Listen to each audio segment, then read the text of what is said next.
Alors moi je me présente, je m'appelle Pierre Mallier, donc je vais vous présenter ma soutenance de diplôme et je commence maintenant. Donc le sommaire.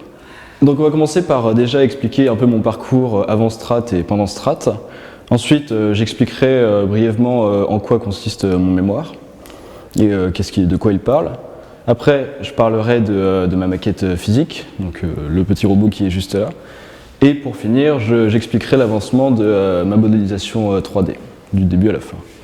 Donc, mon parcours. J'étais au lycée Georges Dumézil entre 2015 et 2018, donc j'ai fait un bac économique et social. Et après ça, j'ai voulu m'orienter dans des études de 3D, puisque déjà je m'étais un petit peu familiarisé avec des logiciels de 3D, et ça me plaisait beaucoup, et du coup je trouvais que Strat m'offrait quelque chose ça me plaisait beaucoup ce qui se faisait ici. Du coup j'ai décidé de faire le bachelor modelage 3D. J'ai réalisé en première année à Strat un stage dans une entreprise de décor qui s'appelle l'usine à 5 pattes, dans laquelle j'ai réalisé des missions de sculpture et de peinture, surtout sur des décors pour le parc Disneyland Paris. Donc voilà. Mon mémoire. Mon mémoire, je parle de l'homme augmenté. Donc l'homme augmenté, c'est un concept qui vient du courant de pensée transhumaniste. Le transhumanisme, c'est un courant de pensée qui estime que qui voudrait que l'homme puisse évoluer grâce à la technologie et se défaire des contraintes de la nature. Donc faire en sorte que grâce aux nouveaux moyens technologiques, il puisse vraiment évoluer et devenir un homme du coup augmenté. Donc j'ai parlé de qu'est-ce qu'était un homme augmenté actuellement, enfin concrètement, et aussi en quoi quels étaient un peu quels pourraient être les risques et les inconvénients d'un tel concept. Donc voilà. Ensuite, je commence sur ma maquette physique. Donc ma maquette physique, c'est Marvin. Donc là, c'est des images de référence que j'avais à la base, donc c'est un rendu 3D. Et la forme me plaisait bien, il y a plusieurs interprétations de ce robot-là, et celle-ci, c'est celle qui me plaisait le plus, parce que les rendus montraient bien toutes les parties du robot, et donc je me suis lancé là-dessus. Donc là j'ai des plans orthographiques où on peut vraiment voir sur un plan toutes les pièces, et ça m'a aidé pour pouvoir séparer du coup et analyser tous les volumes dont j'aurais besoin. Et donc j'ai commencé par imprimer des plans pour pouvoir découper tous mes blocs et toutes mes pièces et essayer d'avoir des proportions les plus justes possibles. Donc j'ai utilisé de la mousse polyuréthane, de la mousse assez peu dense. Donc là par exemple ce sont les épaules, j'ai commencé à tailler avec la scie à ruban, avec la râpe et le lapidaire également. Ensuite ça ce sont les avant-bras, donc déjà découpés, je découpe face par face déjà sans les galbes pour avoir simplement un volume simple que je puisse comprendre et pour le travail de proportion c'est plus facile. Donc là c'est les découpes des chevilles, et ici c'est les galbes des épaules que j'ai assemblées ensemble pour essayer de travailler au mieux la symétrie.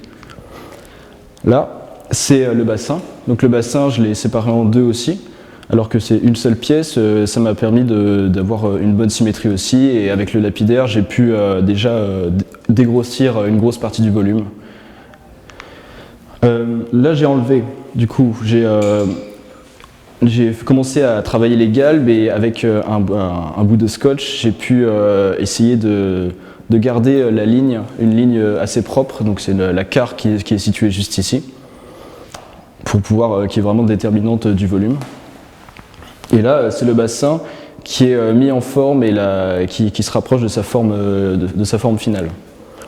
Ça, c'est le pied. Le pied, comme c'est un objet qui est symétrique sur lui-même, je me suis dit que ce serait plus simple de pouvoir le mouler, donc mouler cette pièce-là, pour ensuite faire quelque chose, pour avoir déjà une base plus solide. Donc voilà le moule en élastomère. Et avec ça, j'ai pu faire des tirages en résine polyuréthane. Et cette résine est beaucoup plus solide que la mousse, et ça a pu me donner des pieds, donc une base plus solide pour soutenir toute ma maquette. Ensuite, le buste. Donc le buste, j'ai procédé de la même manière. J'ai utilisé une râpe et le lapidaire et la scie à ruban. Tous ces outils-là pour enlever un maximum et essayer de me rapprocher du volume que je voulais obtenir. Et là, ce sont les empreintes que j'ai faites pour les épaules. Donc il y a des petites articulations entre l'épaule et le buste. Donc j'ai pris une petite rondelle en mousse que j'ai mis dans un trou que j'avais préfait à la Dremel. Et j'ai pu faire une empreinte. Du coup, j'ai utilisé la cire de démoulage et du mastic pour faire la bonne forme. Ensuite, j'ai commencé à faire la tête. Donc j'ai pris 2 gros blocs de mousse. Et avec Richard, on s'est dit que ce serait mieux de faire cette tête en 2 parties pour essayer de maintenir, de garder la ligne dès le départ des yeux. Donc on a fait ça. Le problème, c'est que autour, comme j'ai fait les 2 parties séparément, j'avais pas une vision globale, donc la tête n'était pas totalement ronde. Donc il va falloir que je règle ça plus tard.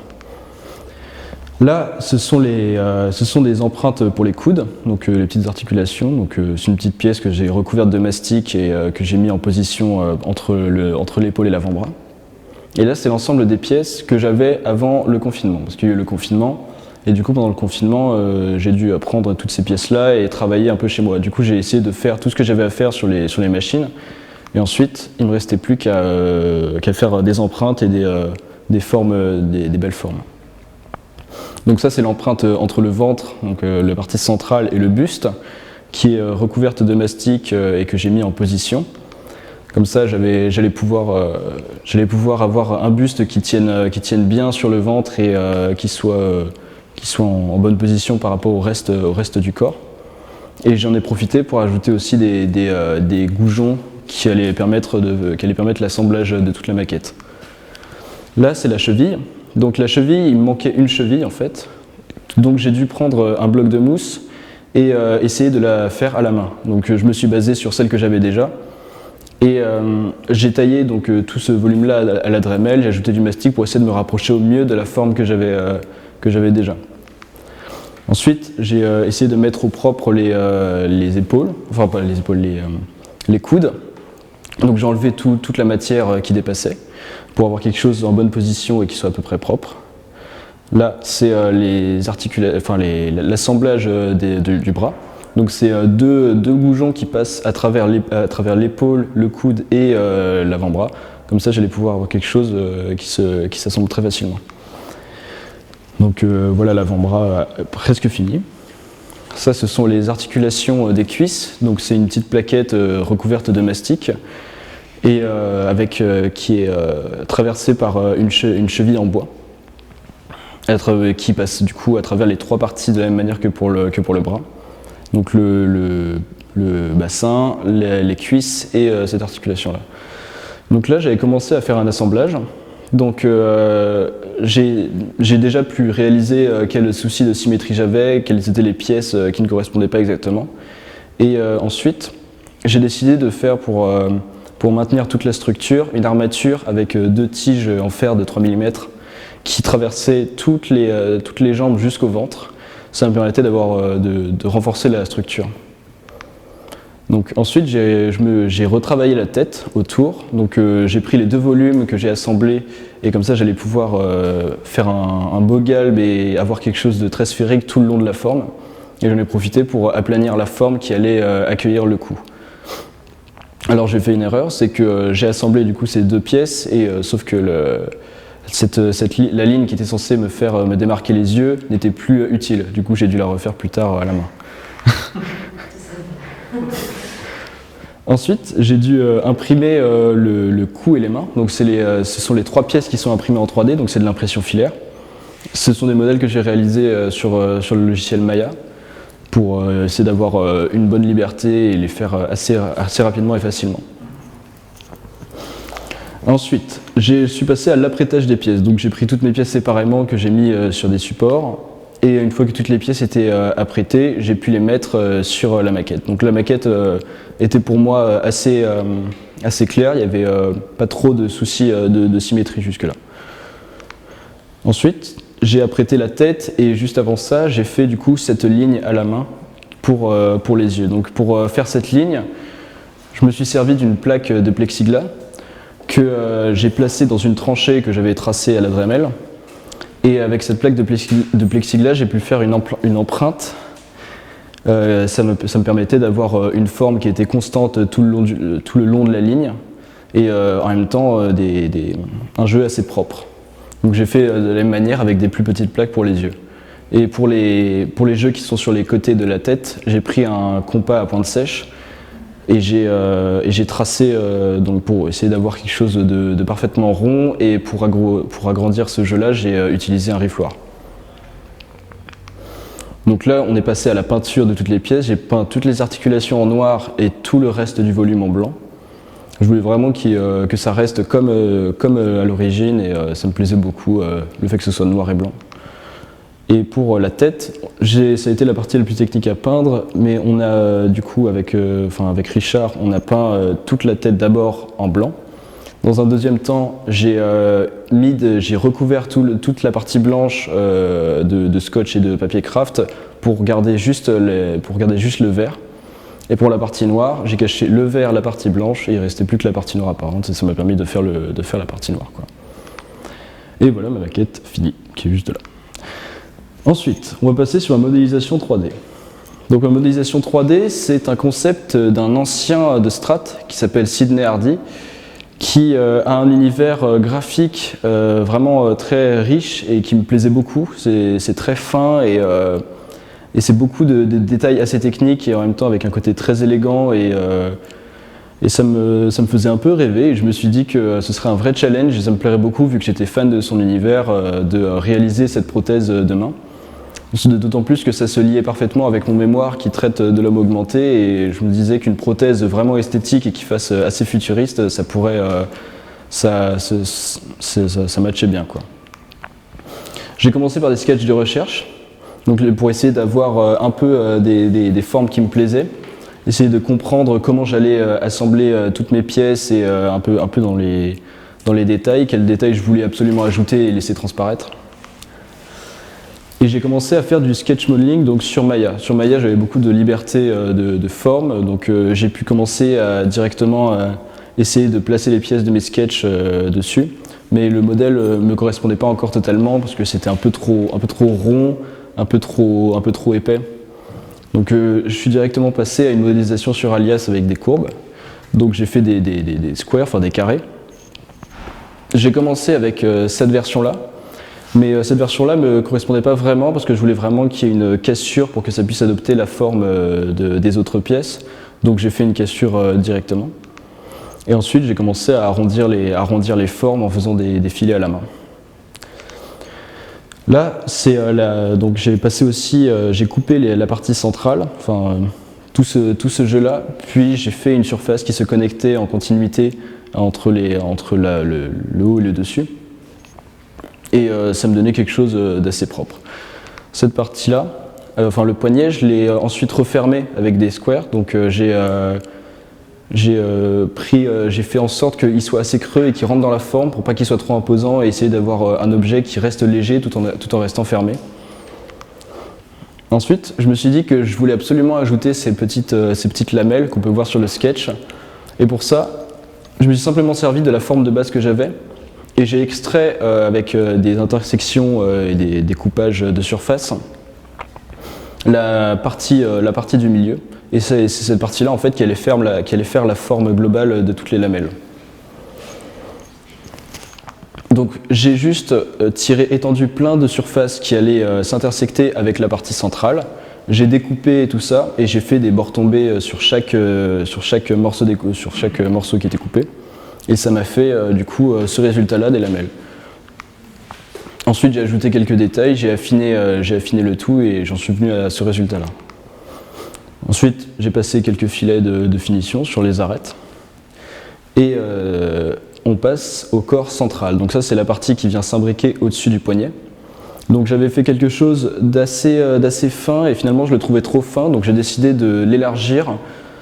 J'ai décidé de l'élargir pour avoir une forme beaucoup plus déterminée, et ce serait mieux pour les doigts. Je pensais que la forme me plaisait beaucoup plus, avant c'était trop fin. Ensuite j'ai passé les congés principaux, ceux qui étaient vraiment déterminants de la forme. Et ensuite j'en ai profité pour essayer de vraiment faire en sorte que ça s'adapte, que ces congés-là s'adaptent avec les congés du poignet.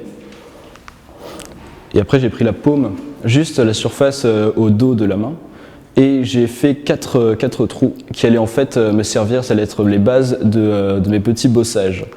En fait j'ai fait ces petits bossages qui allaient finalement correspondre aux sorties des articulations entre les doigts et les phalanges.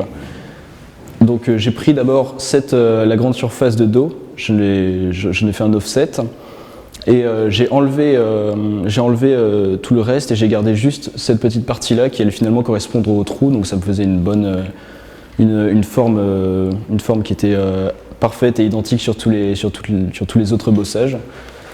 Et ensuite j'ai découpé. J'ai fait d'autres trous en bas, c'est les trous donc, qui vont plus permettre au doigt de s'imbriquer lorsque la main se referme. J'ai fait ça avec un offset, donc j'ai pris toutes les surfaces, je les ai rentrées à l'intérieur et j'ai fait ensuite des connexions avec des skins. Et ensuite j'ai passé des filets de finition. On passe au doigt.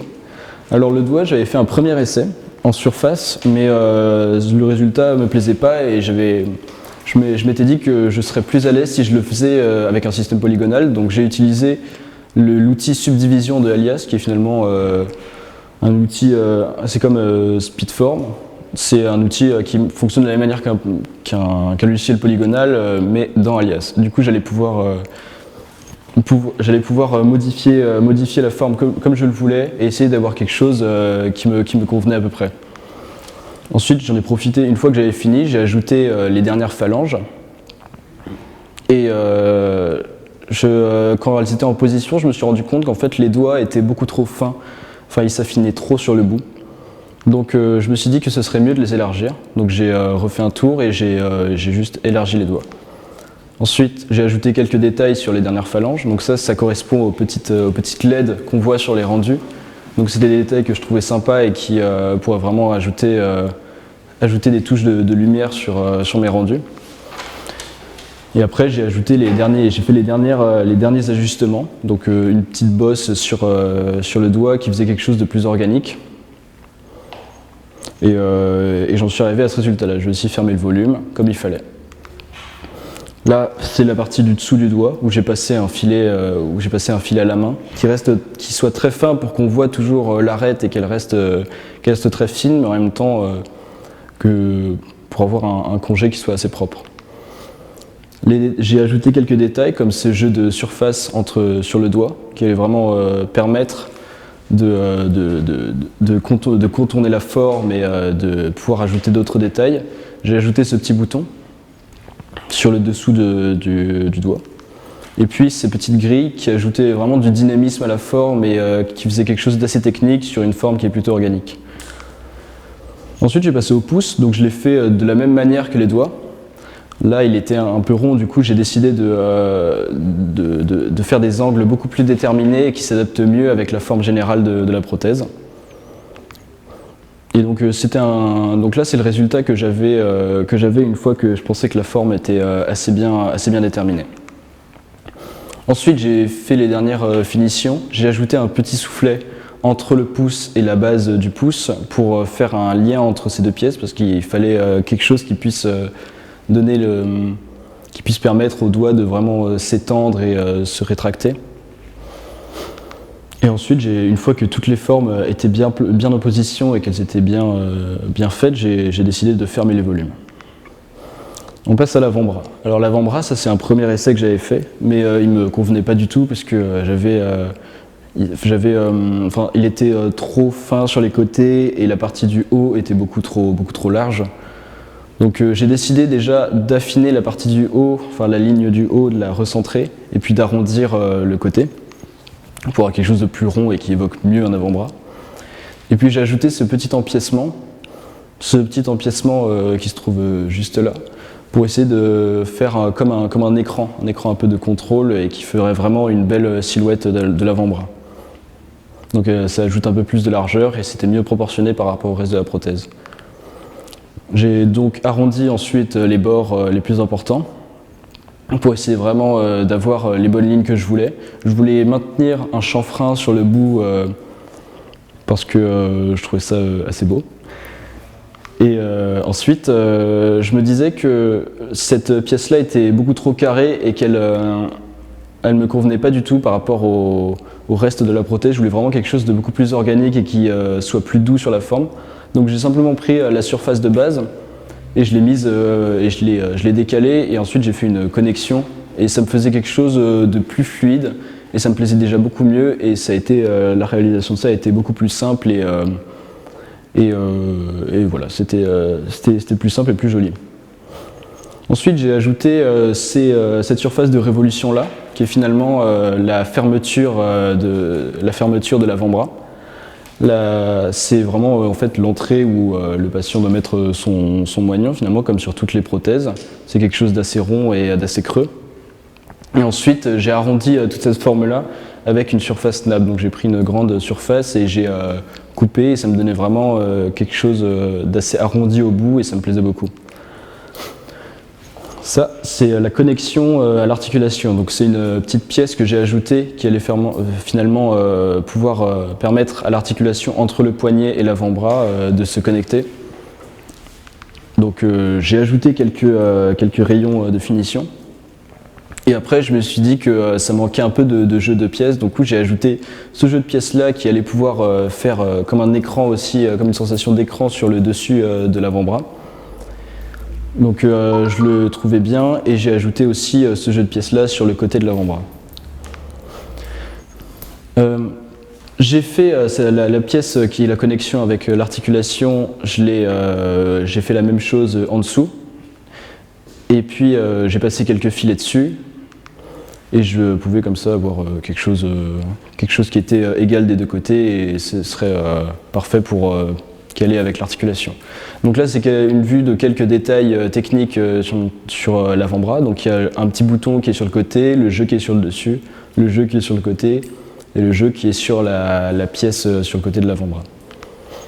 Et voilà, là c'est une vue d'ensemble de mon avant-bras une fois qu'il était terminé.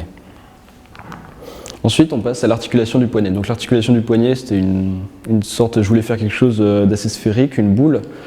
Donc j'ai commencé avec celle-ci. Donc c'est juste une surface de révolution, mais je la trouvais beaucoup trop ronde et pas assez technique du tout.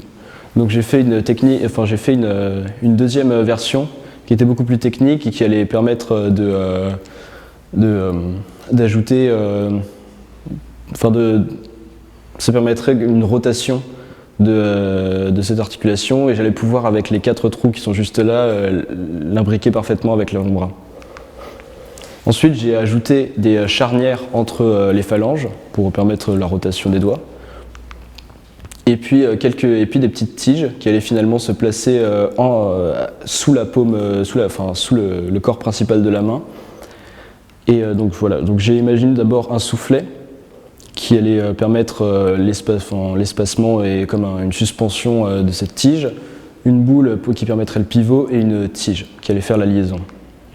Donc là, j'ai mis en position les articulations, et ensuite il fallait une pièce qui permette l'articulation des phalanges par rapport aux autres tiges.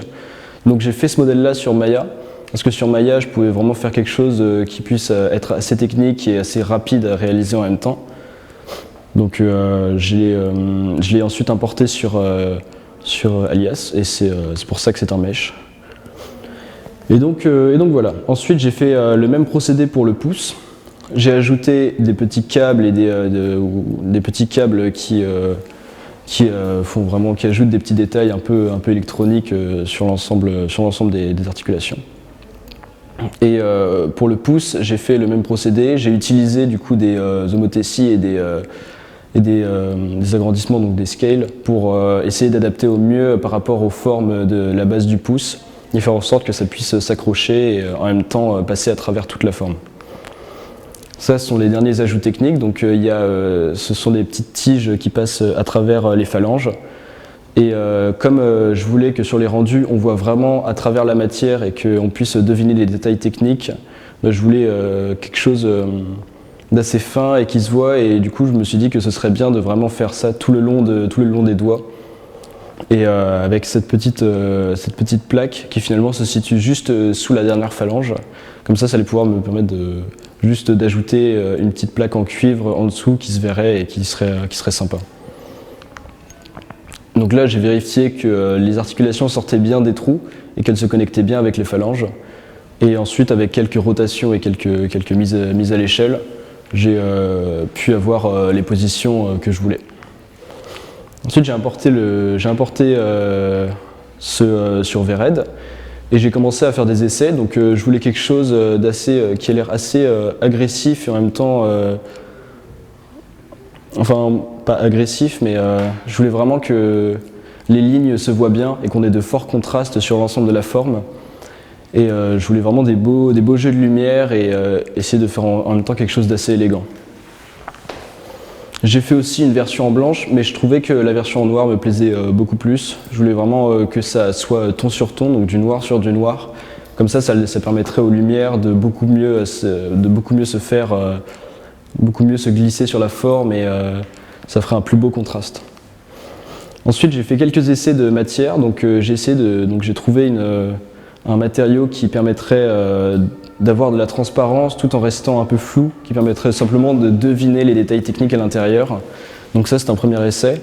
Là, c'est un autre essai de la prothèse, mais en blanc, mais il me plaisait moins. Donc voilà, là c'est un résultat assez final. Donc c'est un peu le même plan que vous pouvez voir sur mon poster, mais en beaucoup plus transparent. Et ça me plaisait beaucoup, mais je trouvais qu'il n'était pas assez sombre. Du coup, j'ai préféré garder quelque chose de vraiment noir et un petit peu légèrement transparent. Donc voilà, je vais passer à mon animation.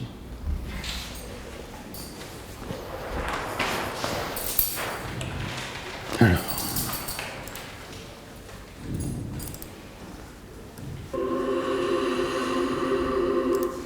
Il faut que je l'ouvre avec VLC, c'est ça.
Donc voilà.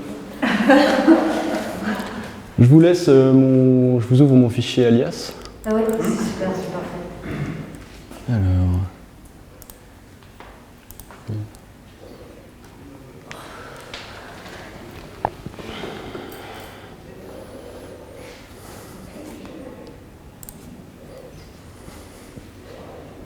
Donc voilà. Vous voulez que je tourne autour, que j'interagisse un peu? Je vais vous demander une petite question. Bien sûr. Je voudrais voir les premiers dessins que vous avez, à partir duquel vous êtes inspiré. Bien sûr. Et par rapport à ça, il faut savoir, est-ce que tu as pris contact avec Sidney ou pas? Alors j'ai contacté Sidney, il ne m'a jamais répondu. Donc. Parce que moi j'ai fait un projet avec Sidney, Ah oui? je l'ai contacté, et il m'a répondu.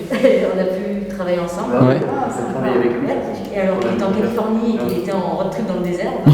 Donc c'est un direct que voilà, sinon il est adorable aussi, il répond normalement. Donc peut-être Ouais, qu'il y aura une je bonne raison de ne pas répondre. Mais... Bon bah je lui renverrai des messages. Il n'a pas eu. Alors. Non, Tu lui avais envoyé c'est déjà ouvert. ta maquette. il a vu.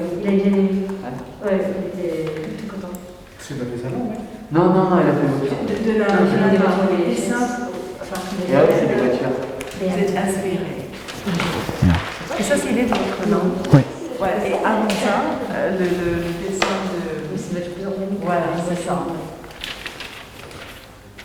D'accord. Ouais, et ce qui je trouve assez impressionnant, c'est que. Alors, il y avait vraiment que ces deux images-là? Il y avait ces deux images-là, ouais. Ok, ouais, mais sinon, il ne fait pas jamais énormément d'images, de manière. Ouais, je sais pas. Non, il n'y a pas beaucoup d'infos. Non, Disney a jamais beaucoup d'infos, j'en ai qu'une seule moi aussi. Mais ok, non, ce que j'ai beaucoup aimé, c'est que. Je repense à ça, c'est qu'en fait, à chaque fois, tu as développé vraiment.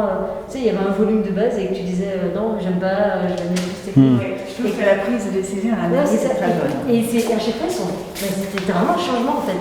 Ouais. Vraiment beaucoup. Oui, en fait, c'est vraiment très différent de ça à la fin. T'as quand même gardé l'intention, je trouve, du dessin de Oui, base. ça Avec cet ressemble aspect à un ça. peu fantomatique. Ouais. En ref. Et du coup, il y a un beau travail de texture.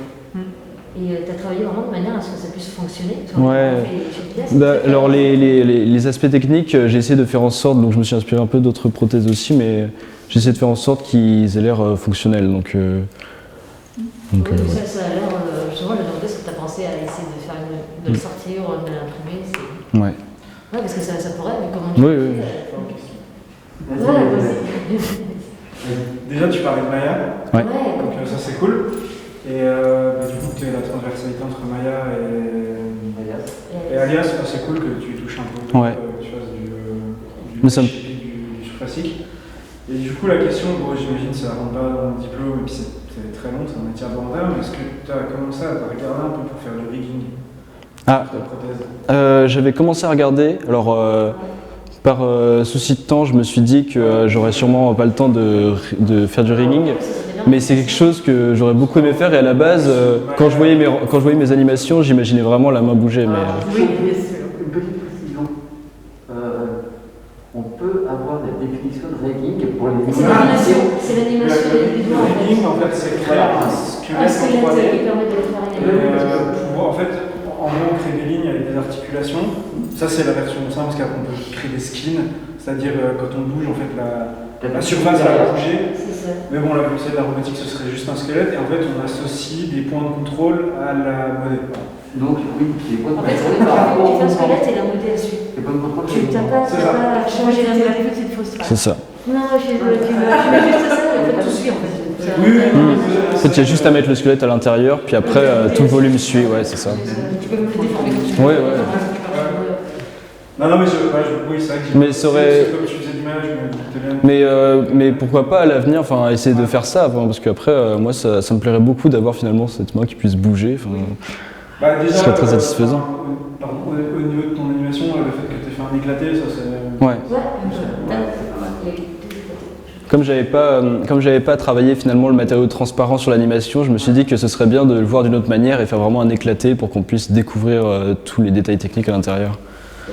Et justement par rapport à ça, alors ça Je vais mettre là-bas. que moi, mais j'ai trouvé un peu dommage parce que sur ton rendu, comme tu as dit, tu voulais pas que ce soit trop transparent, parce que tu voulais quelque chose qui tape un peu. Ouais. Si je comprends vraiment, ça respecte ton je sais pas comment dire, le rendu que tu voulais, que tu as décrit, mais on voit pas tous les détails. Enfin, quand tu nous as expliqué, je trouvais ça magnifique. Je dis, wow, c'est énorme. Et sauf qu'on ne voit pas là, on ne fait pas forcément attention à ça. Ouais.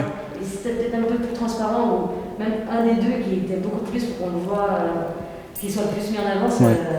Si c'était. C'est bravo sur ce que tu as fait. Mais en même temps, si c'est plus transparent, ça va plus plastique. C'est ça. C'est ça, ça va plus C'est en fait, bah, les- C'est l'idée que ça va plus noir, ça donne un effet qualitatif. Mais c'est juste qu'on voyait pas on voit pas le travail. Là, juste avec ça, on voit pas le travail. Là, avec ta présentation, on le voit. Mais sans la présentation, on n'aurait pas. Ouais. Fait tout à fait ça. C'est un juste prix à prendre, c'est vrai que c'est pas Oui, évident. c'est pour ça. Après, c'est un choix, Ouais. mais en sachant qu'on voit quand même au niveau de son. Oui, on voit les détails là. On voit quand même les Ils sont détails du bien mécanisme, on voit les avant, détails au niveau de la peau, on voit. Bah maintenant, je le regarde autrement. C'est juste pour ça en fait. Ouais. Mais c'était juste pour donner ce. Ton matériau opaque est très bien travaillé. Après, c'est juste dans l'idée, tu sais que tu peux animer un matériau, c'est-à-dire partir animer la Ah oui. transparence du matériau. Peut-être que tu vois, pour une présentation Ouais. plus poussée, ça peut être le genre de truc qui peut être très Bah, intéressant. C'est-à-dire partir en fait, du complètement transparent et arriver justement au final et puis sublimer l'aspect. C'est ça. Ouais, voilà. Ouais. Donc, ce qu'elle peut faire, il y a vraiment. Mm. je peux revoir les premières images de notre. Comment il s'appelle? De Marvin. De Marvin. De Marvin. Ah oui, les premières images. Merci beaucoup. Alors, Les tout premiers Marvin. Et tout le monde. Alors, c'est super rigolote. Peut-être j'ai les yeux qui se coincent. Mais quand on regarde les bras, oui. entre le haut et le bas du bras, Mhm. entre cette partie-là et cette partie, Mhm. on dirait qu'ils sont assez homogènes, enfin un peu, voilà. Et ce que j'aime énormément ici, c'est vrai ou c'est faux, mais on dirait que vous avez agrandi le parti bas Mhm. par rapport au parti haut. Alors c'est peut-être juste optique. Oui, il paraît plus fin. Oh, Il y a Ouais, il paraît beaucoup plus fin. C'est plus rond. Plus lumineux et les contrastes sont plus importants entre le haut et le bas. Mes proportions. Que ça, voilà. C'est vrai que vous êtes parti très vite dans le film 2. Mais j'avoue que je préfère nettement les proportions de la maquette que cette image.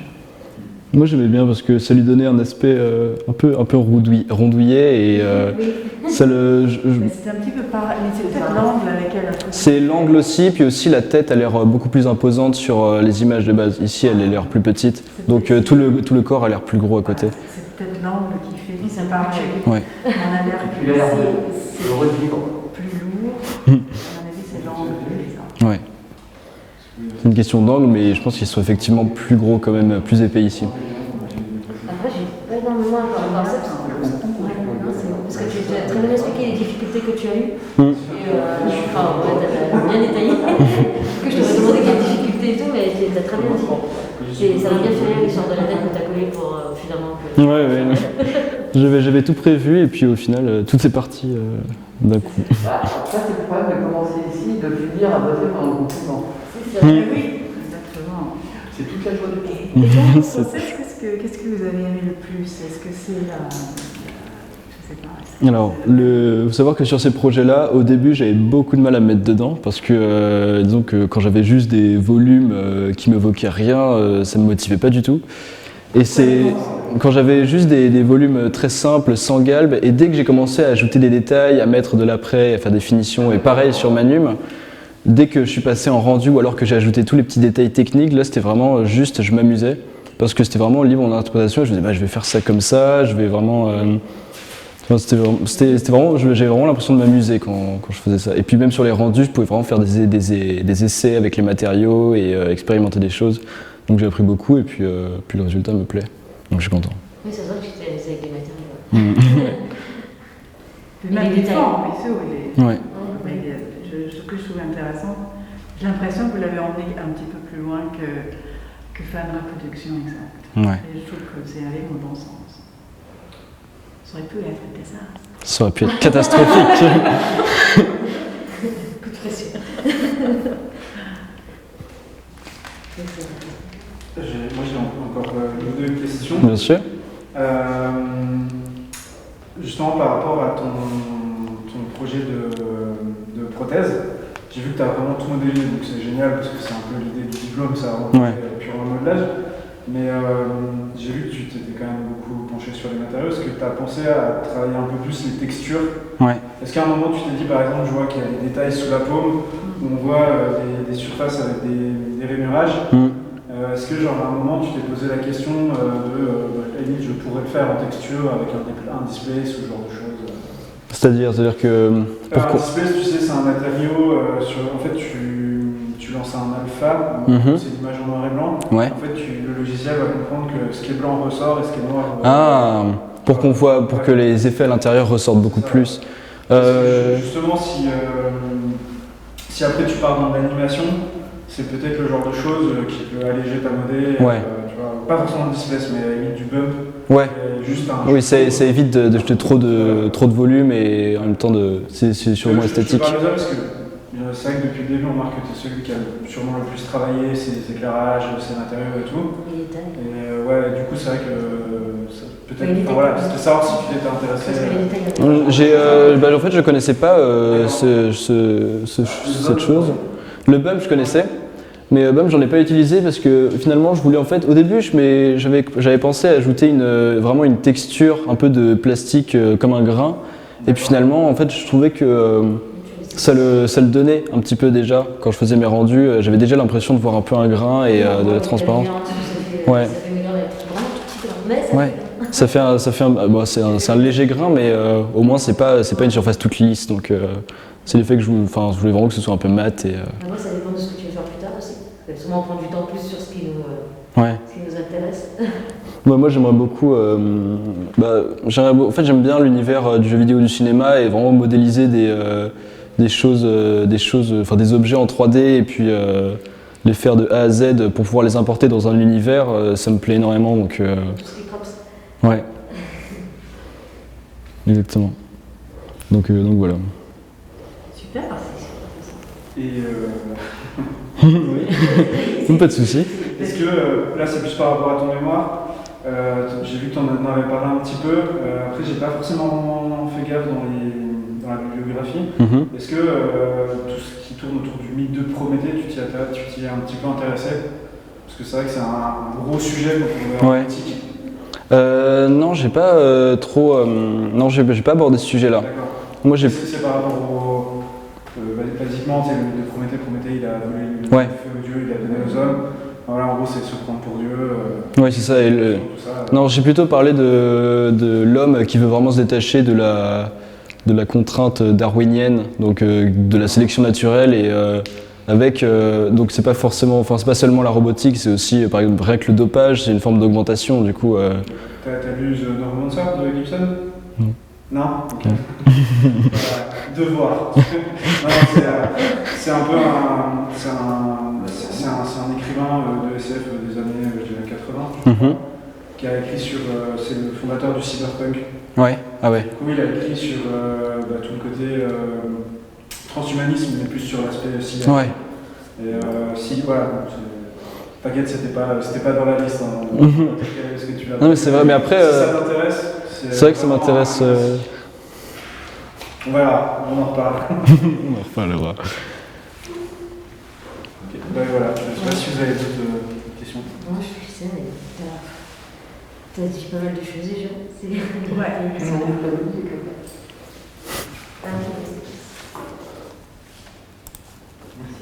Alors. Et du coup, il y a un autre stage qui arrive là ou pas? Je sais que certains des stages. Oui, j'en ai un. Bon, c'est pas en rapport avec ça du tout, mais c'est un stage dans une entreprise qui s'appelle La Culotte Parisienne. Et c'est pour faire quoi? C'est quoi? Et non, c'est pas des strings, ce sont des culottes menstruelles. Donc je vais du coup modéliser des culottes menstruelles et faire des animations. Et donc voilà, donc j'ai déjà fait des petits exercices et je commence mon stage demain. Donc voilà, donc ça va plutôt être du travail de rendu et de texture de tissu. Et donc essayer d'expliquer de la communication. Sur quel soft tu vas travailler du coup? Les culottes, je vais les faire sur Maya. Ok. Et pour l'instant, le Verret, c'est le logiciel de rendu que je maîtrise le mieux, mais je vais essayer de me pencher sur des logiciels qui peuvent vraiment avoir un travail beaucoup plus complet sur les textures. Déjà. Ouais. Et après, Vas-y. non, en temps réel, sur les textiles, moi j'utilise beaucoup Keyshot, qui a fait pas mal d'efforts. Ouais. Et où justement, tu as un petit display, ce qui est assez appréciable quand tu fais du textile. Ouais, sur Keyshot, il y a des bons travaux de texture, alors que Verret est plus mathématique, un peu, je sais. En vrai, ça donne quoi un textile? Alors moi, j'en fais pas du tout. Par contre, c'est vrai que les softs style Marvelous, Designer, Ouais. il y en a de... C'est comme les logiciels qui sont faits pour les textiles, non? Ouais, Marvelous Designer, j'aimerais bien pouvoir l'utiliser, donc ouais. Parce que Si tu as accès à du patronage de base, ça peut être hyper pratique parce qu'en gros tu récupères le patron. Ouais, et puis après ça se met tout seul sur le bus. Ouais. Bon, tout seul c'est toujours un bien gros mot en 3D. mais ouais, c'est l'idée. Tu fais tes UV, c'est bon. Ouais. En gros. En gros, ouais. Voilà. Très bon. Moi j'utilise Blender, ça marche bien. Je sais très bien Blender. C'est bon ça. Après, je sais pas sur le jeu, mais j'avoue que. Voilà, pour l'instant c'est Blender, surtout que tu peux utiliser pour tout. Ouais, ouais. Ça donne l'argent. Puis il y a énormément de tutos et enfin de... Ouais, on te fait. Comme c'est libre, enfin, il y a énormément de gens qui l'utilisent, du coup c'est super facile d'accès. Les textures aussi, tester avec, ça marche bien. Ouais. Bah, je crois qu'on est... Des questions? Bravo. Ouais. Merci Pierre. Merci. Merci beaucoup. De rien. Merci.